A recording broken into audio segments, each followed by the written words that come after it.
இது வரைக்கும் நம்ம வந்து மாங்க் மோட் ஒரு சேலஞ்ச் பண்ணியிருக்கோம், கோஸ்ட் மோட் ஒரு சேலஞ்ச் பண்ணியிருக்கோம். அதே வகையில் இப்போ காட் மோட் ஒன்று பண்ண போகிறோம். இந்த காட் மோடில் நம்மளோட ஐடென்டிட்டியை மாற்றி ஒரு 90 நாட்களுக்கு வேற ஒரு மனுஷனாக நம்ம முயற்சிகள் செய்ய போகிறோம், வாழ்க்கையை அணுக போகிறோம். இப்படி பண்ணும்போது நமக்குள்ளே வச்சிருக்கிற அந்த லிமிட்டிங் பிலீஃப்ஸ்லாம் ஒதுக்கி வச்சுட்டு, இவன் இப்படி பண்ண மாட்டான்ல, இந்த மனுஷன் இந்த மாதிரி செயல்பட மாட்டானன்னு சொல்லி அப்படி ஒரு ஐடென்டிட்டி எடுத்துக்கிட்டு, அடையாளத்தை எடுத்துக்கிட்டு தொடர்ந்து நம்ம ஒரு இலக்குக்காக வேலை செய்ய போகிறோம். இதில் கைடட் மெடிடேஷன்ஸ் இருக்க போகுது, டெய்லி ரிச்சுவல்ஸ் இருக்க போகுது. ஆனால் இங்கே வந்து நீங்கள் மேனிஃபெஸ்டேஷன் கான்செப்டில் எதுவுமே பண்ண போகிறதில்ல. முழுக்க முழுக்க ஆக்ஷன் பேஸ்ட். இதை முடிக்கணும்னா முடிக்கணும். இங்கே வந்து எக்ஸ்கியூஸ் ஒரு விஷயம் கிடையாது. நான் வந்து ரொம்ப சாஃப்டாக ஹேண்டில் பண்ணுற பர்சன் அப்படின்னா அது அவங்க யாருமே இங்கே வர முடியாது. ஸோ எவ்வளோ தூரம் உங்கள் லைஃப்பை ஃபோக்கஸ்டாக ஒரு 3 மாதம் கொண்டு போகலாங்கிற ஒரு முயற்சியில் தான் வந்து இந்த காட் மோட் இருக்க போகுது. இந்த ப்ராசஸை நம்ம தொடர்ந்து 3 மாதம் பண்ண போகிறோம்.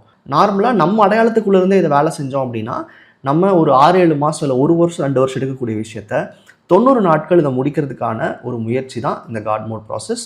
வாட்ஸ்அப் பண்ணுங்கள், டீட்டெயில்ஸ் நான் ஷேர் பண்ணுறேன். விருப்பம் இருந்தால் நீங்கள் ஜாயின் பண்ணி